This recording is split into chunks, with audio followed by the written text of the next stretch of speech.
My husband cried at my funeral. I watched him from behind a black veil, standing 40 feet away, and I counted every tear. 3 weeks later, he was sleeping in our bed with my best friend. I need you to understand something before I tell you the rest of this. I was not a dramatic woman.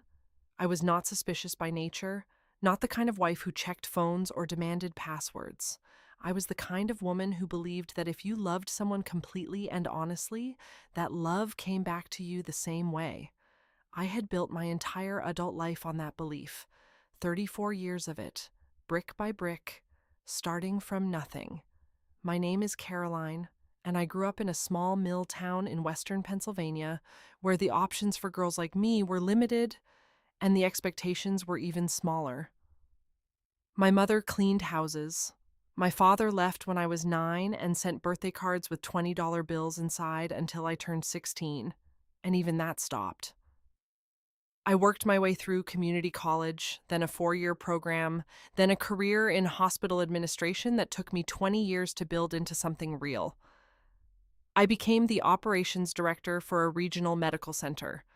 I managed budgets that had more zeros than most people see in a lifetime. I was proud of that. Not in a loud way, just quietly, deeply proud. I met Dennis at a charity auction when I was 31. He was handsome in a soft, unthreatening way, warm eyes, a laugh that filled a room, the kind of man who remembered your coffee order and asked about your mother. We were married within 2 years, and I genuinely believed I had found the one person in the world who saw me clearly and chose me anyway. Renata had been my best friend for 19 years. We met at a hospital networking event when she was a pharmaceutical sales rep, and I was still working my way up the ladder. We had history together, real history. I held her hand through a miscarriage. She sat on my bathroom floor with me the night my mother was diagnosed with cancer. We had keys to each other's houses, knew each other's passwords, knew each other's worst fears. She was the person I called before I called anyone else. That's the thing about betrayal. It doesn't come from strangers. It can't. Strangers don't have the access. Strangers don't know where the soft parts are. I had a car accident in November. A real one. Ice on Route 9, a guardrail, a 3-day hospital stay with 2 cracked ribs, and a serious concussion. That accident should have killed me, and it didn't. But it gave me an idea. Because 2 days before that accident, I had found something that changed every assumption I had ever made about my life. I found a receipt. It was tucked inside the pocket of Dennis's winter coat, the one I was bringing to the dry cleaner because I was that kind of wife, the kind who did thoughtful, invisible things. The receipt was from a jewelry store in Pittsburgh. A bracelet, engraved.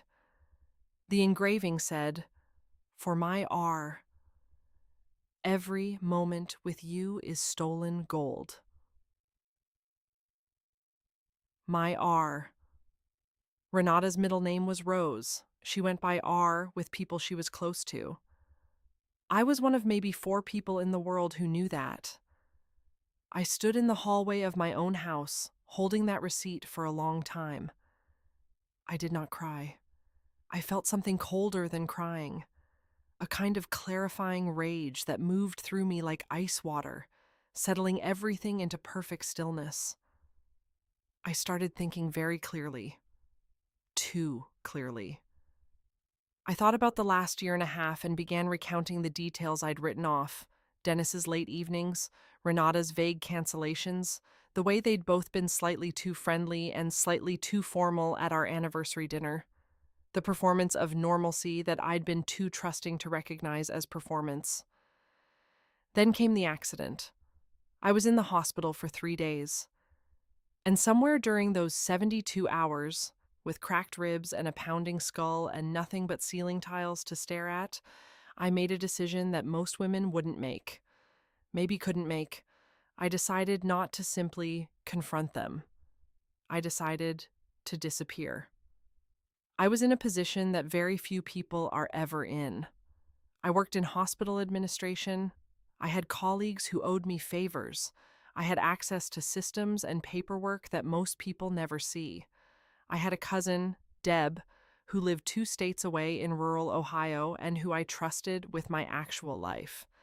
And I had a brain that, even with a concussion, was working overtime. Faking a death is not simple. I want to be clear about that. What I actually did was more precise. I staged a medical complication from my accident, a rare arterial situation that supposedly developed 72 hours after the impact. I had help from a colleague who understood what I was really asking and asked no questions in return. The paperwork existed in the right places. The death certificate was real enough for every legal purpose that mattered. Dennis was informed. A small service was arranged. I had no immediate family left, and I had orchestrated who would be invited, keeping it contained. I watched it from a distance, wearing borrowed clothes and a veil that smelled like someone else's perfume. Dennis wept. He held Renata's arm the entire time. She rubbed his back in a small circular motion that told me everything about how comfortable that gesture already was.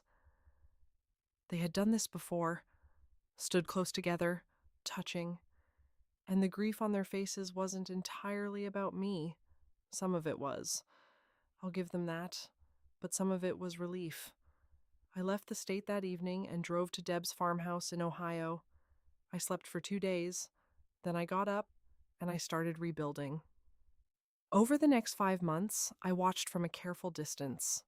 Deb had a friend who still moved in our social circles, a woman who had no idea I was alive and who talked freely about what was happening back home. I learned the timeline in pieces. Dennis had been seeing Renata for nearly 2 years. Not 1 year, not 8 months. 2 years. They had been careful. Not careful enough, but careful.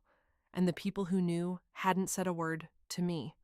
Not one word. 6 months after my funeral, they got engaged. I heard that on a Tuesday afternoon, sitting at Deb's kitchen table with a cup of coffee going cold in my hand. 6 months. My grave was still fresh, and he had proposed to the woman who had sat on my bathroom floor and told me she loved me like a sister.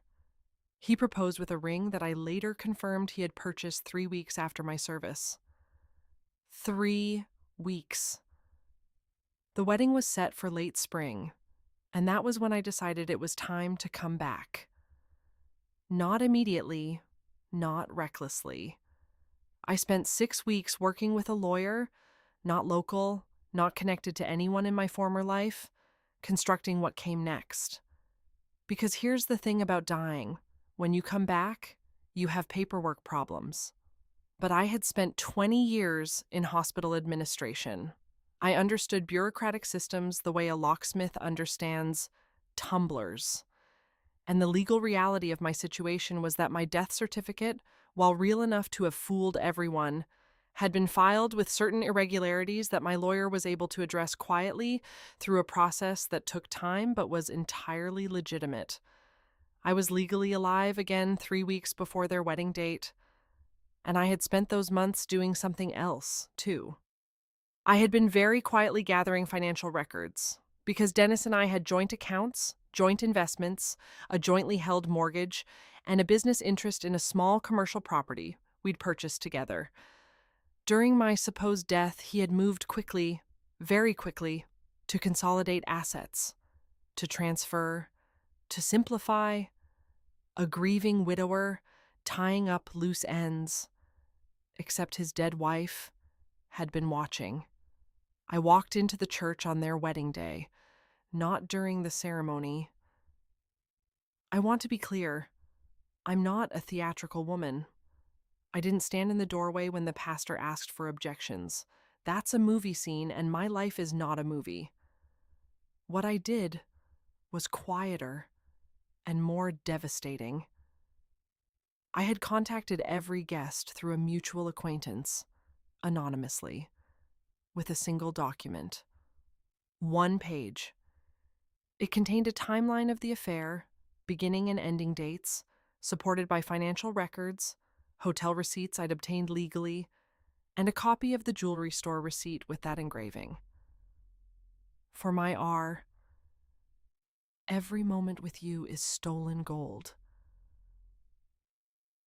It also contained a letter from my lawyer confirming that I was alive, that the death certificate had been a documented error now corrected, and that I was in the process of filing for divorce and recovering jointly held assets that had been improperly transferred during the period of administrative error.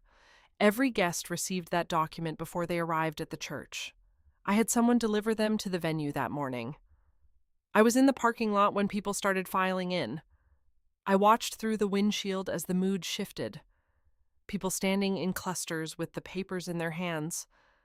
I watched Renata's mother walk directly to her daughter, and I don't know what she said, but I saw Renata's face go completely white. I watched Dennis arrive in a rented car, step out in his suit, and stop when a groomsman walked up to him holding that paper. I watched the color leave his face from 40 feet away. Again. Same distance as the funeral. Full circle. I didn't approach them, I didn't need to. I had said everything I needed to say on one piece of paper. What followed was unpleasant for them and entirely boring for me. Dennis's lawyer called my lawyer. There were negotiations, there were attempts at conversation that I declined.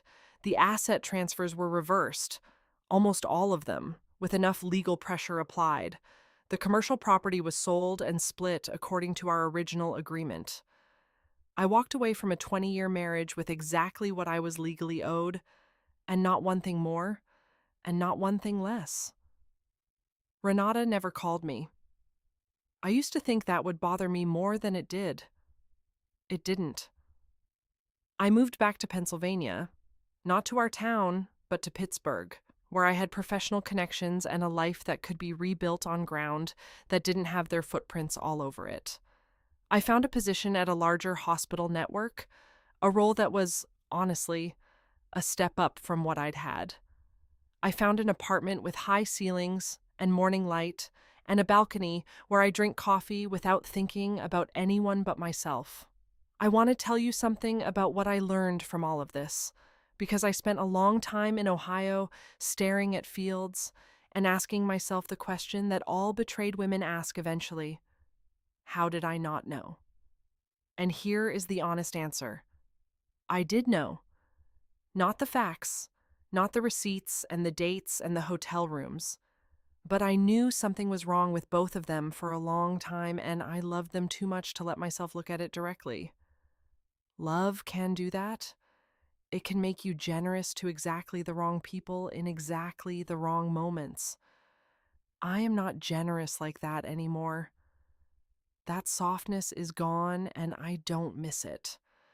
What I have now instead is clarity, a clear eye, the ability to see people as they actually are rather than as I need them to be. It's a harder way to live, but it's honest, and honesty is something I've come to value more than almost anything. Dennis and Renata did eventually get married.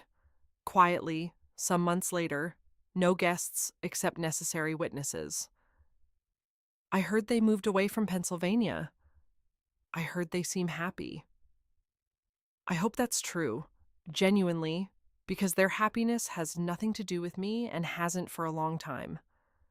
I am 56 years old. I have my career, my apartment with the morning light, a small group of friends who are careful and real and who have never once let me down. I have my own name on my own accounts and a life that belongs entirely to me. I faked my death once to find out the truth. I'd do it again.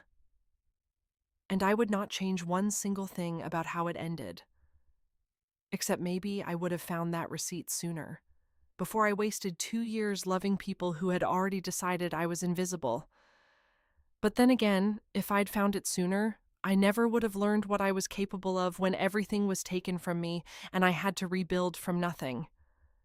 And that knowledge, that quiet, unshakable knowledge of my own strength, is worth more than anything Dennis ever cost me. It's worth everything.